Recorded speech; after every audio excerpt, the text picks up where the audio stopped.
Need more GrokTALK? Well, you can catch new shows Saturday mornings from 9 to 11 a.m. Eastern Time. Miss a show? Not a problem. Past shows are rebroadcast here daily from 9 to 11 a.m. Monday through Friday. Join us for 2 hours of unapologetic conservatism. And we're not just armed with opinions.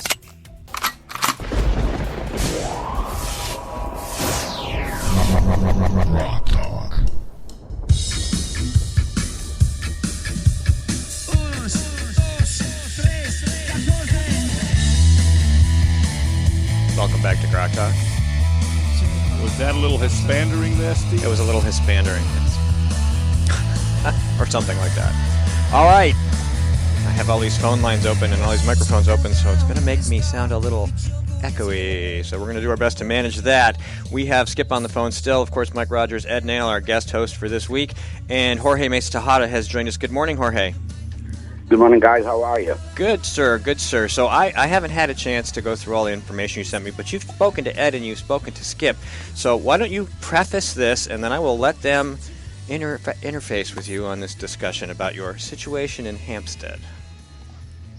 Sure. I'll tell you in a nutshell, the whole situation is a blown-up situation from what I said at the Budget Committee meeting on Thursday night. While we were discussing the bond issue, we came to the topic of the portables. Then one of the main selling points from the school establishment is safety for the students walking from the portables to the main school, about 20 feet. And for people who aren't familiar, portables are like mobile home type office spaces that you use for classrooms, correct?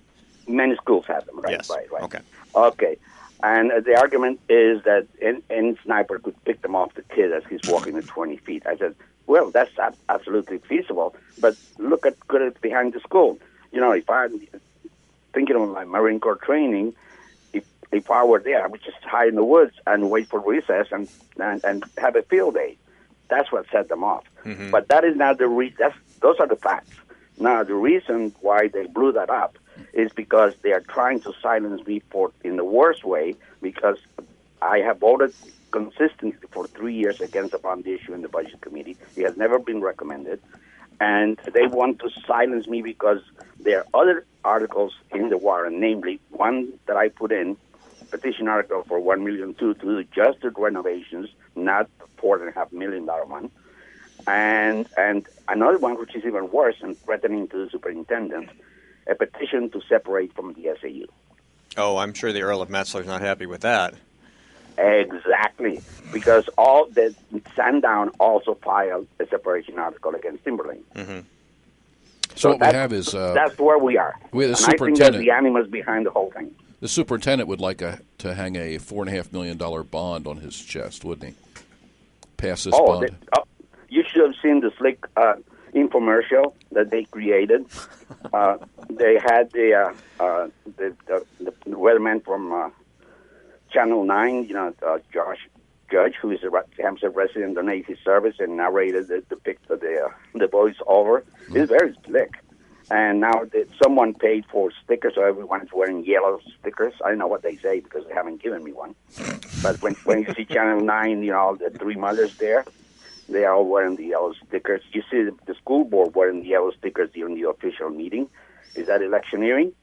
It goes on and on and on. But what the whole animals behind the whole thing is not what I said, is that I gave unintentionally, I served the plate for Metzler to take action against me. Well, Metzler's history is he's a coach.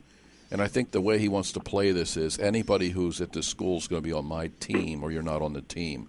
So he's done this with Donna Green, who's on the school board in Timberlane. Has him in the Supreme Court for state Supreme Court for right to know. He was in the Supreme Court taking a heck of a spanking last Friday. It was funny. I was there. The attorney for your school, for your cooperative, was put in his place over and over again. He couldn't answer a simple question. The right to know is real easy to understand. He couldn't answer questions. He evaded that as much as he could and gave sloppy answers like, why don't you give the electronic data to a school board member? Oh, because it's our policy to give paper. All right, let me get Skip in on this. Skip? Yeah, I went through some materials that you sent me, Jorge, and I've got two posts up on Granite Grok on this. One with, if people want to go listen to the entire budget committee, go ahead and do that. And you really want to start at about minute 38, but the actual line that Jorge mentioned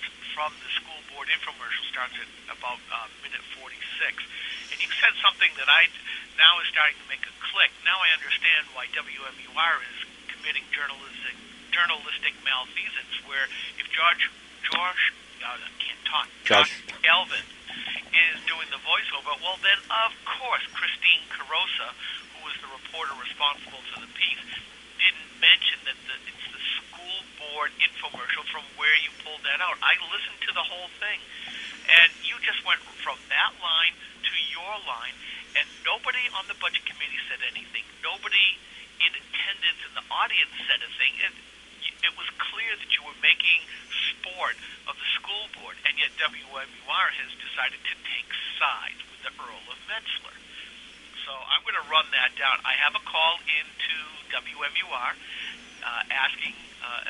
identifying myself as being from Granite Grok, and asking, why did you leave out the most important part of this piece? And I think with you mentioning that Josh McKelvin did the voiceover, that it's right there. Was it Josh or was it the weatherman you said? Yeah, Josh Judd. Josh Judd. Josh Judd, okay. Judd. Either way, there's the smoking gun. Yes, there is. You know, this smoking guns, snipers, man in the woods. Dear me, what a mix-up. No, what I was thinking is this. So there's money involved here. Somebody's paying for a commercial, somebody's paying for shirts, somebody's paying for stickers, and it ain't coming out of the Earl of Metzler's own pocket. His pocket gets lined somewhere along the way when these big contracts go through. At least I'm guessing so. I can't make a direct accusation. Well, he gets to keep his job, and he gets to be powerful, and he gets to push the chess pieces around. But what you said is important, and what Jorge said was important. Where is this money coming from? That's where you're going. That's exactly the point. The biggest point that I have in this situation is that he has an unlimited amount of school funds that he can use, and no one can bark up his tree, because no one at Timberlake and Hampstead school board members have the guts to stand up to him when in fact they are his bosses. Right. So he has a carte blanche to do whatever he wants, and he's a despot. And his way to operate is to eliminate any enemies. Now, this is money. And use the police department to do it. This is unprecedented in other schools. Oh, okay. The police department's situation was they were asked to hand deliver the no trespass order. The police department did not have any hand in doing that. In fact, when he first approached the police chief, and I know him because I talked to him, he said that he wanted a restraining order, and he said, we won't touch that. And then he went back and wrote the no trespass order, which is within his authority. Is that the top of his list? The first thing Metzler says is, I want a restraining order? I mean, this is not new. This is common with him. People of the world, listen very carefully. I want you to go to Donna Green's blog. Just look up Donna Green. You won't miss it. It's called Timberlane and Sandown. Right. I'm sorry, Sandown. And just take a couple hours out of your day and just read. She's done this is an award-winning blog, and this is just her blog, and she's been documenting everything that's been happening to her as a school board member in Sandown, dealing with this dirtbag. He's a nut. And Ed and Rich Gerard have had to deal with him. I mean, a whole bunch of people. Yeah, anybody who speaks out against this guy, Plastow, wherever they are, the cops are called. And it's free speech. It's right to know. It's just, the guy's a tyrant. Hey, basically, he's a little coward. I mean, I don't think he should be running a school. I don't think he's capable of running a school. I've said this on multiple stations. I've written it. He's out of his league, and his idea now is, I'll just take on all comers. He gave his wife a make-work job? Yeah, well, that's pretty common. But now, one thing, guys, that you should be aware of, if you read the press release and public statement, that was probably written by the person he hired to be his PR person, who happens to be the wife of the former chairman of the Timberlane School Board. Okay, notice the fantastic write-up, how they created a massacre. That I was going to massacre the kids. Read the words. That's not in whatever I said. Uh-huh. Well, he's claimed that he got death threats or threatening phone calls or something, and I didn't pay much attention to it at the time, but he filed a police report. And my name and Rich Gerard's name were in that police report. And he sent me an I email. didn't know about that. Oh, yeah. So who do you think might have sent these threats to you? Well, I would look at Ed Nail and Rich Gerard, because Rich has said stuff over the radio. I've said stuff over the radio, written about him, because I kind of pay attention to school superintendents in that I tell everybody, don't talk to them. If you have to go to some sort of a meeting or one-on-one with anybody in that position, don't even speak to them. Have a bunch of witnesses if you do have to. But I've been, for years I've been saying, the minute you talk to these guys, you've given them an opportunity to say that you said something you didn't say, and they'll be escorted out of the building. And so I have a history of objectifying these guys. They're all the same, this type. This Metzler type. Jorge, is there any? I haven't read the press release from the district or anything else, but this is slanderous, really. I mean, is there any potential legal recourse you can take against the district for this kind of crap? At this point, I'm just watching what is going on, and Donna mentioned that. But I want to make a statement to you guys because the time is running short. I want you to know you are the only media outlet that I have given a statement to, period. Okay. Because you're a fair group, and you would give me the chance to state my case. What I will do from here, I will continue to serve the people of Hempstead. My voice will not be silenced, because it is imperative that the voters hear what they have to know. They need to know for town meeting. And I'll be using letters to the editor and any other media is available to me to make my voice heard. And I thank you guys for letting me come on your show. We enjoy doing it, Jorge, and Metzler has picked on the wrong guy this time. He picked on the wrong lady last time with Donna Green. He's picked on the wrong guy this time. So he shares the wealth between the genders. The guy's out of control, and guys hang in there. We have if we were Democrats, we'd be talking about how he goes after women and minorities. It's just the way it is, even though that's not how we picture these people. They're just smart, intelligent, hardworking activists who are out there trying to help their towns. And they're effective. Yeah. So Jorge, it occurs to me when I said sort of follow the money. So you're actually saying that Metzler is spending unlimited amounts of actual school funds, taxpayer dollars, to fund a campaign which will cost the taxpayers more dollars. So I cannot say that. No, I cannot say that. Okay. But what I'm saying is that whatever he does at the superintendent office, no one is supervising it, because as you have followed him over the years, he doesn't want anyone to come in and check the financial reports. Got it. Okay. So we don't know that he's doing it, but we don't know where the money is coming from. All we see are the budget reports at the end of the year or the month. Jorge, maybe he can go back to his bad legal counsel and get more advice, because he's always saying, what I'm doing is perfectly legal. I checked with the lawyers, blah, blah, blah. And he finds himself sitting there with a dunce cap on his head in the Supreme Court. All right, Skip. Yeah. Hey, Jorge. They pick on one of my friends. They picked on all of us. We've got your back, and I appreciate your kind words of saying that we are fair and balanced. No, I wouldn't say that we try to be fair, but we are certainly not balanced. We are definitely biased towards those people who stand up for principles and can show what those principles are in writing. You and I share the same belief that government spending should never rise more than the average person citizen, and government should never be placed above the citizens that pay for it. And Earl Metzler has done exactly that. So he picks on you, he picks on me, and he picks on the rest of us in Granite Rock. We are happy to support you. Don't forget the question, cui bono. We got to find out. We got to find out who benefits from this beyond the Earl and his power. And I think Jorge's point is that when we post this, we will post all of it. We will post everything he said. We won't edit it to make it sound the way we want it to. That's what we do. Exactly, and that's why I've been friends with you guys since the beginning. Well, we got another 5 or 6 minutes. Is there more to this story? Okay. Yep. Hello. Yep. Go ahead. No, I thought that we were coming to an end. No, we're on 20-minute segments now instead of 15. Oh, terrific! So if you have more to tell the world, because the rest of the press isn't going to get this until they hear it from us, please do. Okay. So what I really want to know, the people in Hampstead that are listening, is that we have bigger fish to fry this year, especially in the school warrant.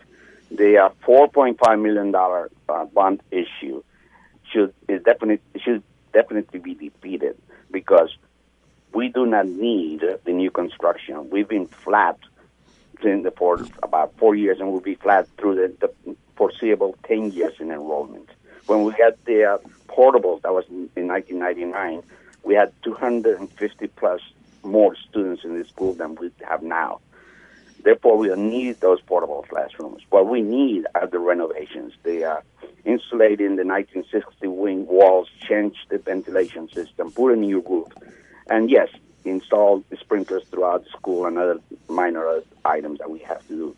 That's what we really need. But the $4.5 million is too high a price to get those things. That's why I put in a petition article number 7 for $1.2 million to cover just the renovations. That's another thing that set them off. And then that's the one that you should vote for because that's a one-time expenditure and it covers all the renovations that we need so far, and as long as the money goes, and that will take care of the central school upgrading. The other thing that people should know is warrant article number 8, which is the first part of separating from the SAU, where it will create, is a 3-year process. It will create a committee to study the situation, and next year, then they'll present the plan as to how to separate, and then we'll be able to leave SAU 55 forever and leave Metzler high and dry. We have to leave that SAU. It is no longer operational for us. We need to be our own master, and we have enough talent in town, and we have the funds to be able to do it. And with technology now, we no longer need the overhead of the SAU in Timberlane. And how does that play out in terms of the relative sizes of the schools or school districts within the SAU? In other words, if you leave, and I think you said Sandown was trying to leave, is there nothing left? Oh, no. Timberlane is a regional school district. It's Plastow, Atkinson, Sandown, and Danville. Okay, that's one. And the other one is Hampstead. We are our own district, coterminous with the town. So there will be plenty of room, but I don't care. Let Timberlane take care of him. They're a whole bunch of sycophants that say yes to whatever he wants. And that's where Donna Green gets in trouble because she's very much like me. She came late to the game, but she's been a quick understudy, and I've been giving her the information as to where to look. There's a video of her on her website of they voted to censure her, and she stood up to them. It's a great video if you want to see what conservative school board members have to go through. Yeah, and then if we go our own way, we certainly have the funds to become our own SAU, but we could also join a neighboring SAU, like Chester or Hooksett, who is trying to join Chester, and it would be okay. We can share the superintendent. That's okay. There are many ways we can do it. That would be okay. I mean, I think if you guys could swing it on your own, that's the best way to go, because once you start getting involved with other districts, they start having an influence over policy. And, we're big on local control here, as are you and most of our listeners. So we wish you a lot of luck on that particular front. I know that it's been a rough slog with this Earl Metzler guy. I mean, things probably weren't great before he came along, but they've certainly gone downhill rapidly ever since. Yeah, stay tuned, guys. There will be more to this as the time goes on. So, and I thank you for the publicity. But the big thing with leaving SAU 55, we'll finally get to a situation where the SAU we have to belong to an SAU by law. So at least the one we would create or join would be truly an administrative office, not a dictatorship. Skip, you have any closing thoughts for Jorge? Just a question. Actually, Jorge, you mentioned the school board or the school district infomercial where this line about the sniper picking off kids originally started from. If you have a link to that, let us know, and I'll get it posted up right away. Okay. All right. Sounds good. Jorge, good luck. We'll have this up in its complete 2-hour form today, but I will break out our segment at some point so that people can hear it. Thank you, guys, and drive carefully going home. Yeah, thanks so much. All right, Jorge, good luck, and we'll talk again soon. Stay in touch. Thanks, guys. Okay, Jorge Mesa Tejada has a new set of circumstances to deal with over there in Hampstead. It's hard enough being a local official without having to deal with this crap. He's been there forever. He has. So he has he's an institutional institution. We've got to get him back on for education segments. We were having him on once a month. I use him all the time. We got away with. Oh my God, the guy knows everything. Yeah, and he's been in the state level. So Jorge knows what he is talking about. All right, we're going to take a really short break and come right back, and we have an open segment. So let's see what it is we can figure out to talk about. Stay tuned.